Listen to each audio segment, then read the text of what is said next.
Welcome to Chapter 17, where we're going to talk about the cloud and distributed computing. Leslie Lamport is an American computer scientist and mathematician, and he's best known for his work that has strongly influenced distributed systems, our topic for this chapter. And he's also the initial developer of the document prep system LaTeX and the author of its first manual. You may have used LaTeX if you've written some research papers for your master's. So his quote is, "A distributed system is one in which the failure of a computer you didn't even know existed can render your own computer unusable." Let's dive in. Cloud computing is about the on-demand availability of resources, and the computing capabilities delivered from the cloud can range from applications like media storage, your photos that you take on your phone if you have them automatically upload a backup to iPhoto, iCloud, Amazon Photos. It could be things like fine-grained services that are exposed through APIs, like translation for text or converting currency amounts. It could even be low-level infrastructure services like processors, network, storage virtualization, things like that. We've got lots of different things we can achieve with cloud computing. So what are the cloud basics? First, we have public clouds. These are owned and provided by cloud service providers. We have private clouds, which are owned and operated by an organization, a company of some sort, for the use of their employees or members of that organization. And we have hybrid clouds, which use a mixed model, where some workloads are run in the private cloud and some other workloads are run in the public cloud. You've got both. For an architect designing software using cloud services, from a technical perspective, there's not a lot of difference between private and public clouds. So we're going to focus our discussion on the infrastructure as a service, public clouds. When you access a cloud using a public cloud provider, you're actually accessing the data centers that they have scattered around the world. And the cloud provider then organizes its data centers into regions. A cloud region is both a logical and a physical construct. So physically, that data center is located in a region, but it's also logically something that you can use to connect your users to that region. Cloud regions can help you be sure that the service is physically close to the users, and that reduces the network delay in accessing that service. There's also sometimes regulatory constraints like the General Data Protection Regulation, GDPR, and that could restrict the transmission of certain types of data across national borders. So this way you can use the cloud regions to help comply with these different regulations.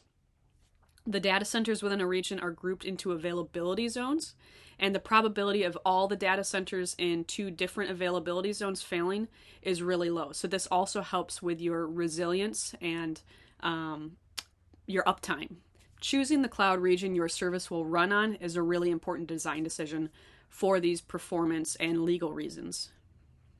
There are two main gateways in a cloud. There's the management gateway and the message gateway, and that's what we have pictured here from the book.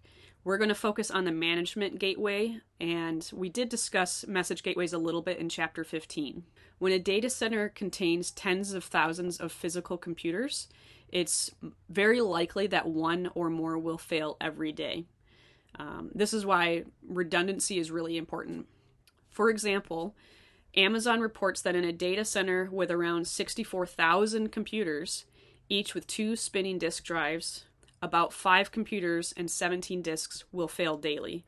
And Google has really similar statistics to this. In addition to computer and disk failures, there's also network switches that can fail. The data center can overheat, and that could cause computers to fail. And sometimes there's even natural disasters, which could bring down the entire data center. There are failures that we need to account for. Although your cloud provider will have relatively few total outages, the physical computer on which your specific virtual machine runs might fail. So if availability is important to your service, you need to think really hard about what level of availability you want to achieve so that you can think about how to achieve that. In Chapter 4, we talked about timeout, and that is a tactic for availability. In a distributed system, timeouts are used to detect failures. Timeouts have several different consequences.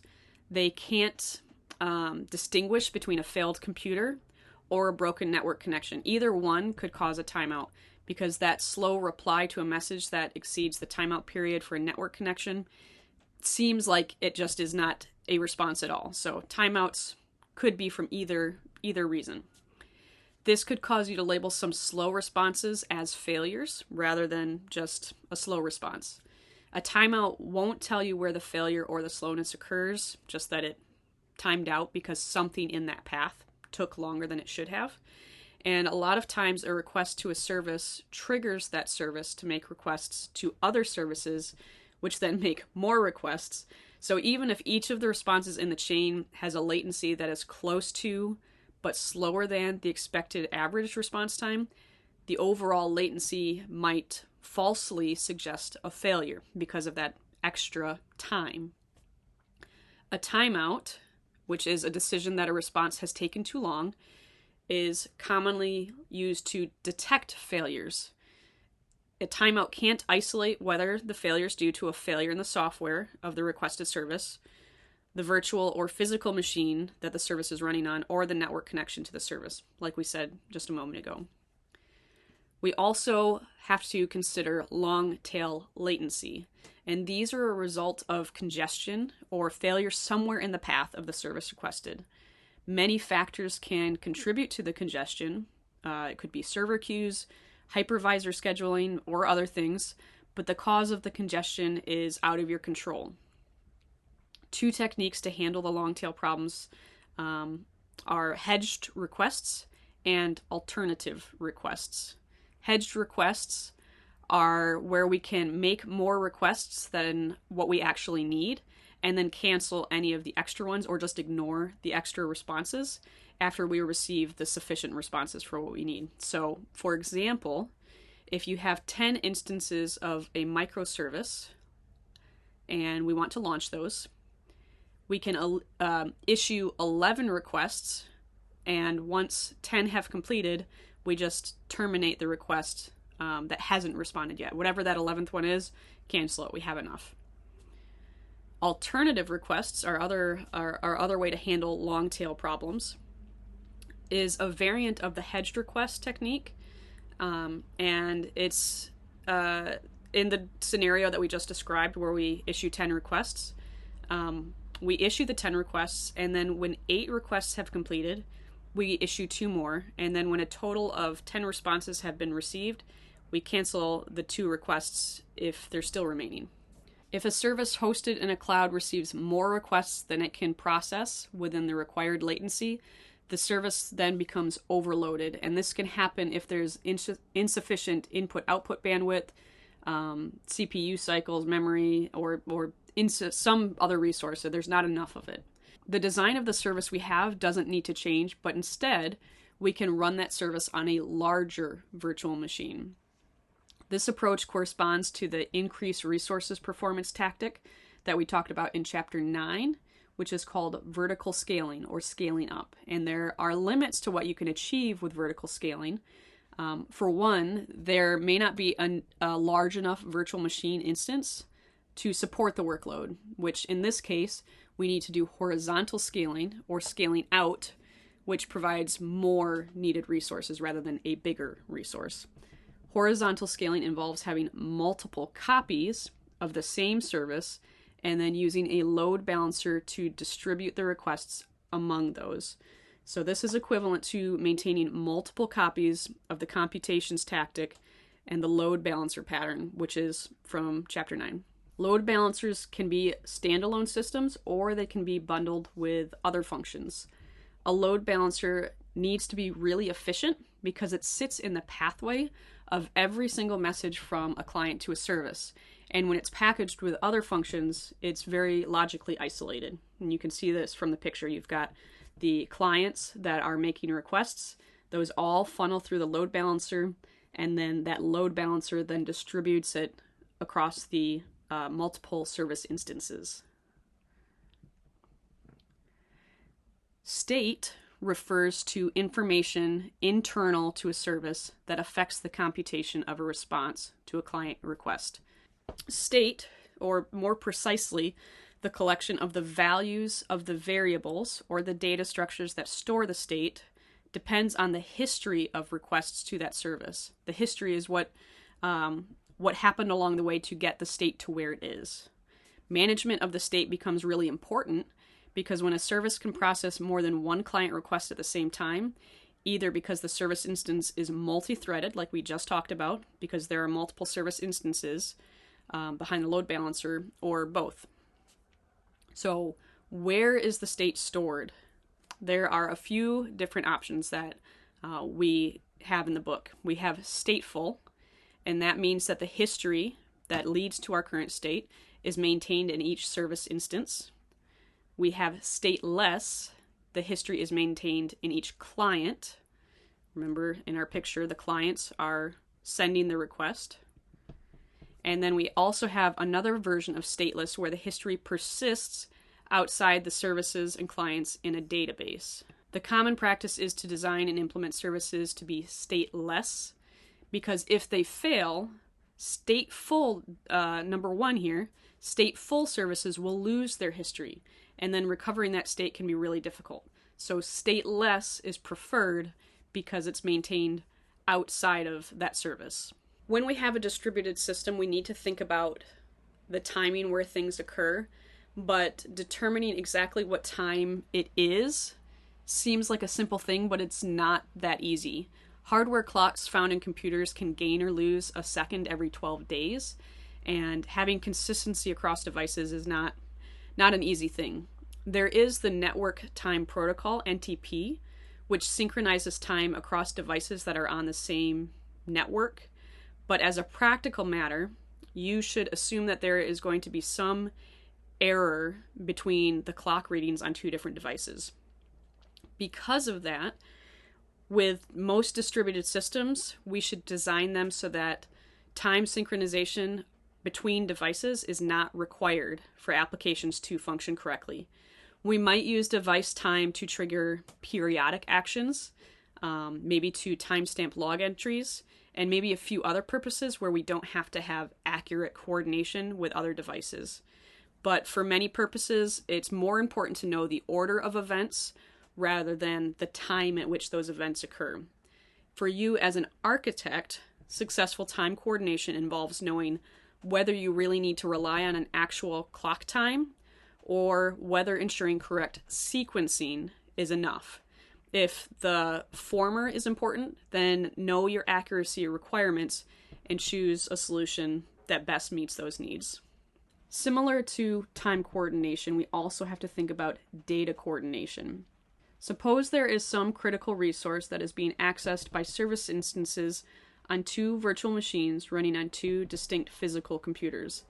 If we let both service instances operate independently on the data item, for example, maybe we're talking about a bank and both of them are trying to process a deposit, there's the possibility of a race condition where the two simultaneous deposits could overwrite each other.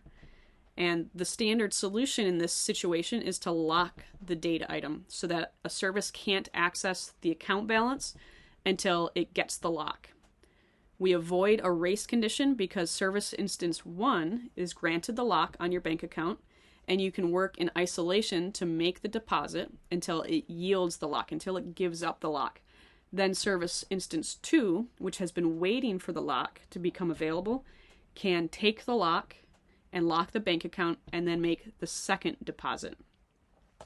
In a distributed system, two problems can arise with this scheme that I just laid out. First, the two-phase commit protocol, traditionally used to acquire a lock, requires multiple messages to be transmitted across the network. In the best case, this will add delay to the actions, but in the worst case, if any of these messages fail to be delivered, we could have a problem with getting or releasing the lock. Secondly, if service instance 1 fails after it acquired the lock, it's still going to prevent service instance 2 from proceeding because it doesn't yield the lock. The solution to these problems involves a really complicated distributed coordination algorithm, And Leslie Lamport, who we talked about at the very beginning for the quote for this chapter, he developed one of the first algorithms that does this. And he named that algorithm Paxos, P-A-X-O-S, Paxos.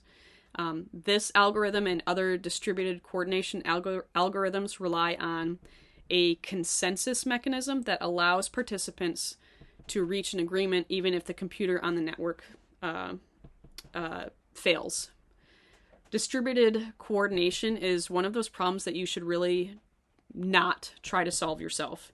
Instead, just use one of the solutions that exist already in a package that you can use. All right, let's talk about autoscaling.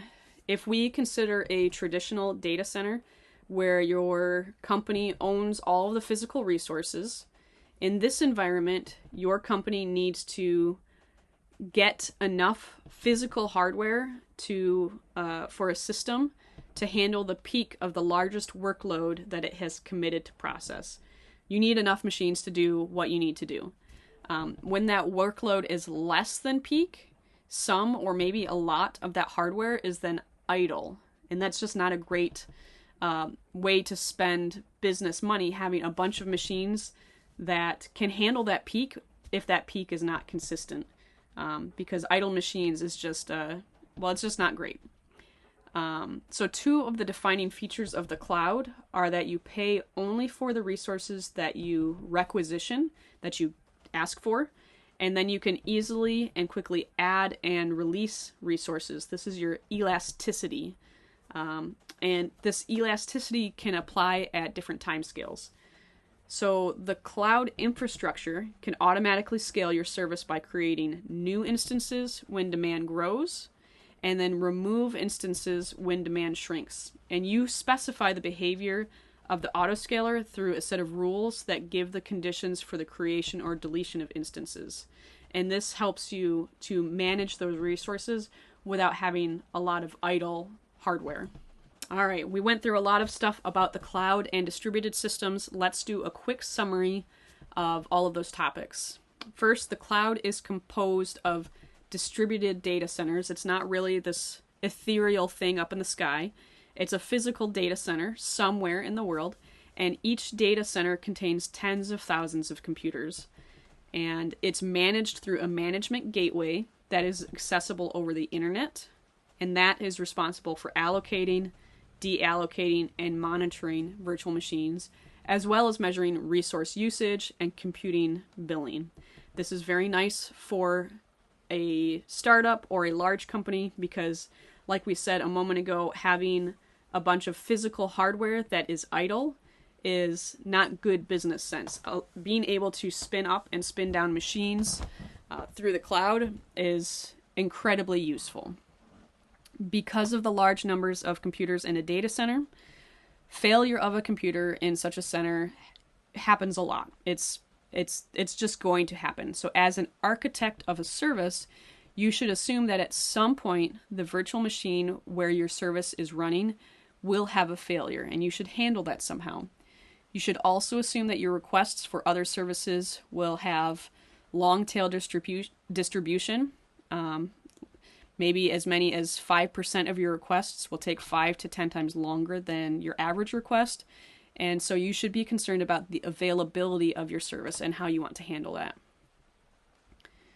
Because single instances of your service might not be able to satisfy all of your requests promptly, you might decide to run multiple virtual machines or containers that contain instances of your service. These multiple instances can sit behind the load balancer, and the load balancer can then receive all the requests from clients and then distribute them to the various instances. The existence of multiple instances of your service and multiple clients has a big impact on how you handle the state. Different decisions on where to keep the state lead to different results. The most common practice is to keep services stateless because stateless services allow for easier recovery from failure and easier addition of new instances. Small amounts of data can be shared among service instances by using distributed coordinated service. And distributed coordination services are complicated, but there are some open source implementations available. You should use those instead rather than trying to implement your own. And then auto scaling, we just talked about that and how it allows us to scale up or scale down on demand. Thanks for joining me for Chapter 17.